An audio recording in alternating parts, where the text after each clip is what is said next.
Hello and welcome to devlog number 6 for Acheron Raiders United. So, tech tree is being advanced steadily, and our current target is the docks, so you can do things with water. I've also updated the map editing system to be contained in a single, it's like a, what is it, 198 by 32, something like that.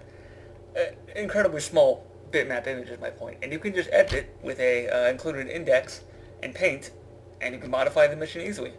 For instance, just before I ran this test session, I had a boat right here that I had added with the map editor, and I removed it by changing one pixel instead of changing an entire line of code, which wouldn't have been that bad, but certainly makes things a lot easier for what we're trying to do. Now, this is our first original mission called Waterlocked, and as the name implies, it has a lot of water and a lot of locking. So let's get our fourth guy in here and start our mission. Our first objective will be to get our hands on resources and get our tech tree up and running. I actually had to change my Fraps display setting because the 60 FPS in the corner was being read by GameMaker, and it was actually impacting the terrain generation, if you can believe it. Crazy stuff. So I'm not sure what to make of that. It's kind of built on a dicey principle, but ideally, without outside intervention, nothing will be messing with it. So, where we're at right now is we're just, knock down some walls, exploring what our starting island is, and we're finding lots of little caverns. I'm going to go place a lot of TNT, which is very loud in my screen, so it may be very loud in the recording, too. So for that, I do apologize, but it is the quickest way to knock down all these resources. So we need a lot of beep, beep, beep action. Thinking about cutting down the volume of the beep noise. In fact, I've been doing that for quite some time, so I'll probably end up doing that after this recording. And there's not a whole lot else going on. So, we have a pretty good base set up as far as all the minerals being uncovered. So we can get our hands on a gen station now, and the gen station will provide electricity for future base bits. And right now I'm busy picking up all the rubble, and then they'll be moving all the ferrite ore to begin construction. Now, we have a small island with limited resources, which means as soon as this gen station is built, we are going to be rushing our way straight to a refinery, because it is pretty handy. So let's see, plug in a refinery about here. It'll be slow to input for new ore, but quick to collect the output metal, which is 3 times the quantity of the input, so obviously the better decision. We want to lay out our base very carefully, because we also have limited construction room, and we have a lot of stuff we need to build. So, with the refinery up and running, we now have metal. The men will now prioritize metal over rocks, but vehicles will still prioritize rocks over metal because you tend to have more rocks that need moving at any point in time. But at the same time, you can move the metal immediately so your men don't waste all their time shoving rocks and then grabbing the metal. So there's a nice little bit of a bait and switch with the code, which certainly has improved the efficiency of the work pattern, which is something we'll definitely want, because there's a lot of moving resources around. Next, we're going to get an ox station to start producing oxygen. We don't really have a win or lose state yet. That's on the future to-do list. But suffice to say, it is certainly pretty handy to have a win or lose state down the line. It makes it abundantly clear when you've done something wrong, you've done something right, and adds a lot of thrill and reinforcement with a looming possibility of defeat. So yeah, we also need enemies, environmental hazards, and so forth. So yeah, this is on a long to-do list of things to do. We're going to plug in a rosin pad next, because as the tech tree indicates, it is necessary in the construction of the docks, which I have a funny feeling we're going to need in a level with this much water. That, and I made the level, and I know that in advance, but that's metagaming. Now, we have a rosin pad. We'll need to upgrade it once exactly, which currently has no tangible benefits, but down the line it will obviously have some benefits of building a small crawler.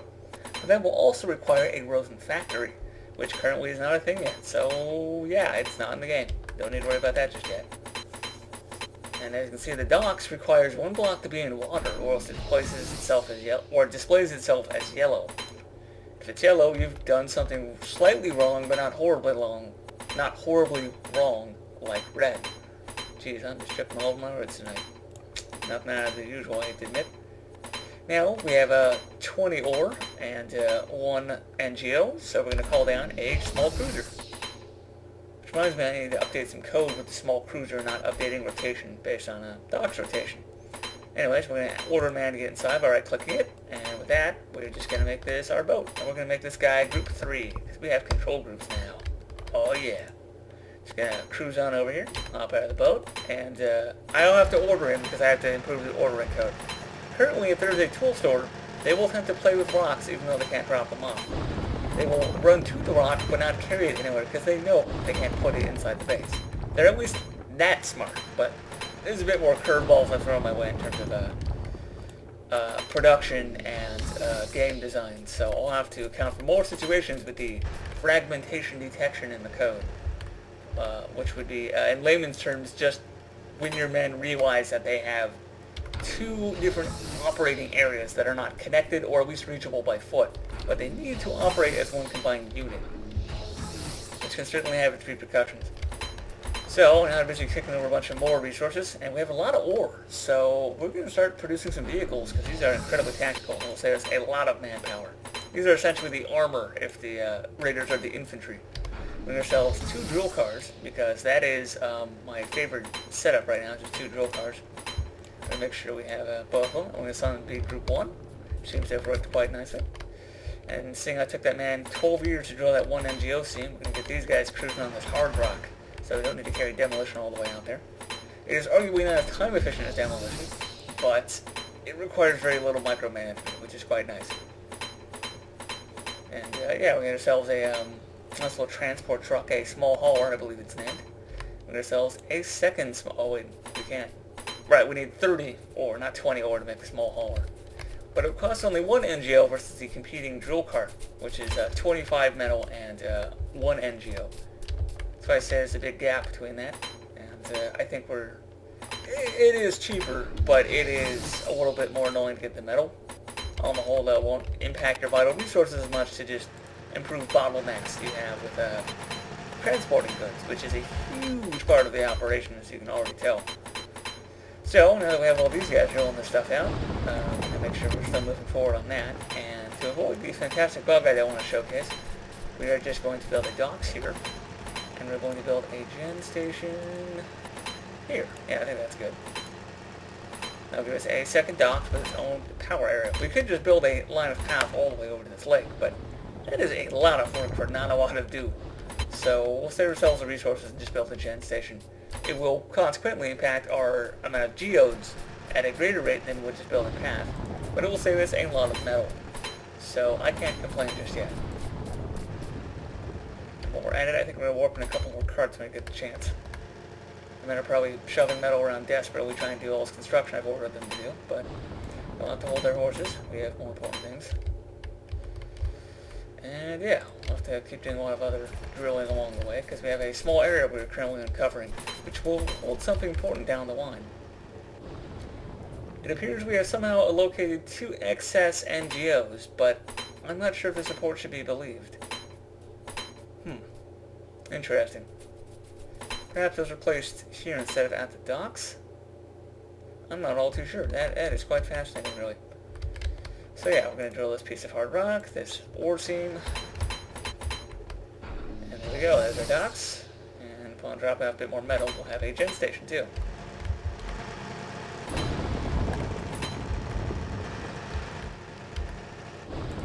Luckily, these dual cars are powerful ones to just kick over dirt and loose rock in almost no time flat.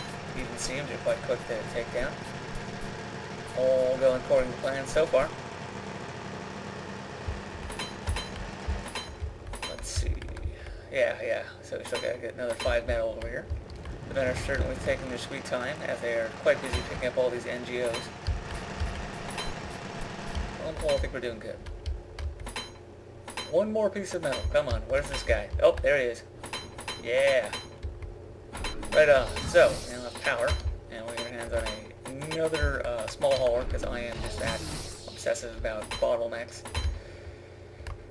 And we're going to call down a small cruiser. Note how it calls down the small cruiser to the docks I have selected, because unlike Rosen pads, docks are not area, or docks are area exclusive in that their bodies of water may not be connected like would bodies of land. Traditionally. So, in this case, it calls down to the one, you're actually at. Because that's a pretty logical thing to do. I have another small cruiser. We're just going to cruise our way over here. No pun intended, although I'm sure that is a pun. And we're just going to hop a dude out and start drilling moles. Same procedure as last time. Make sure he doesn't stand around playing with rocks all day long. He's got more important things to do.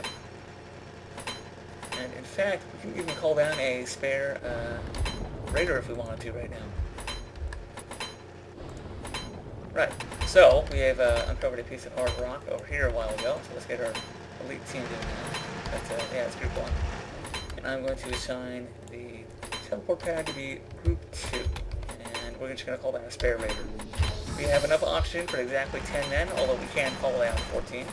So I'm just going to call in 10 men now that we're at 100% oxygen and are of no threat of having shenanigans occur overnight. And you can tell we are certainly moving along and just shredding this terrain. In fact, I think that's the last bit of boat exploration we'll need to do just yet. So yeah, we're just going to make sure we're cutting down all the bits.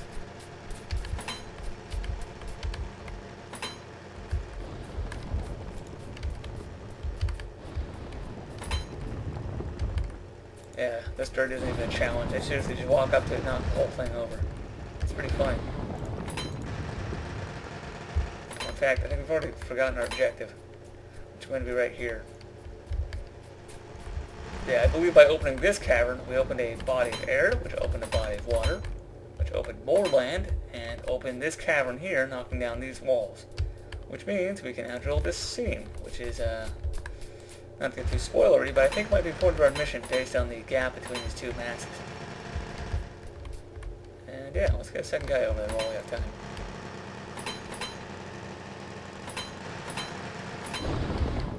Excellent. One on that real quick.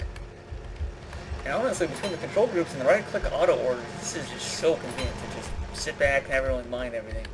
It is indeed time-consuming in its own right, and I might look into maybe a ×3 or ×4 game setting. And obviously with heavier vehicles down the line in the tech tree, we'll be able to knock things down even faster, so waiting so long to knock down hard rock won't be such a thing anymore. It won't be a thing of the past, rather. And look at these guys, they're already stealing each other's jobs. They're just kidding to start drilling. And yeah, we've about beaten the mission here. Look at this, we got 46 NGOs just lying around at base. And I'm going to call down one more small hauler, just because I can. Oh, no, this guy's down with this team.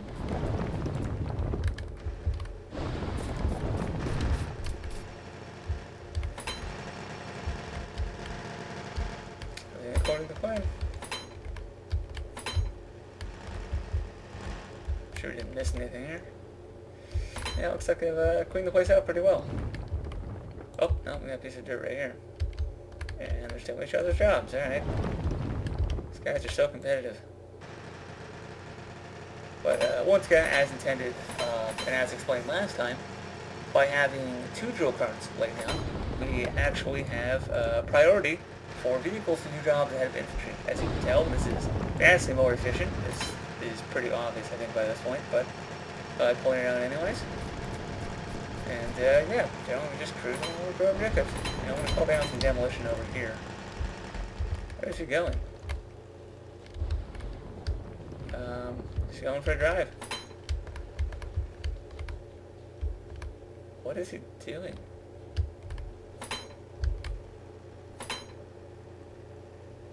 Oh. He's trying to do demolition again? Ooh, I thought I fixed that bug. By the way, they didn't do demolition, they just walked over to it.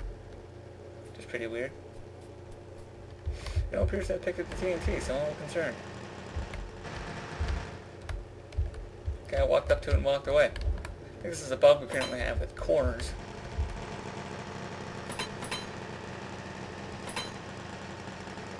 Oh, start right here. Start right here. Okay, eons drill, so I'm going to order some demolition here, but this level is so long and winding, demolition's really no longer even time efficient versus cars, whereas they were before. Better idea. Let's just cancel all the drilling on this wall, and let's do drill this wall. Save us a lot of time. Excellent. And with that, we just knock out this last piece of wall here, and I think we're about to complete our mission. and are incredibly busy collecting all those geodes. Whoops. Let's get the guys out of the trucks here, and just start evacuating the trucks. And yeah, I think we're doing good. Just gonna collect all the geodes, and then I'll be processing metal for ages. Anyways, though, that is all the mining we need to do. So that concludes this piece. As you can see, we have AI ready for most situations, although I have a bit of polishing to do, as already mentioned. We have a working tech tree that intertwines from metal refining to increase resources, to troop capacity increases and oxygen generation, to teleporting down vehicles to decrease bottlenecks, to using the docks to navigate new areas in the water. And the entire team is operating as an incredibly efficient machine. So I have no complaints about the current system, and if I have any small tweaks and polishes to do, I have them on a list somewhere. For now, I'm incredibly content with the product, suffice to say. Thanks for tuning in. Until next time, WCCC signing out.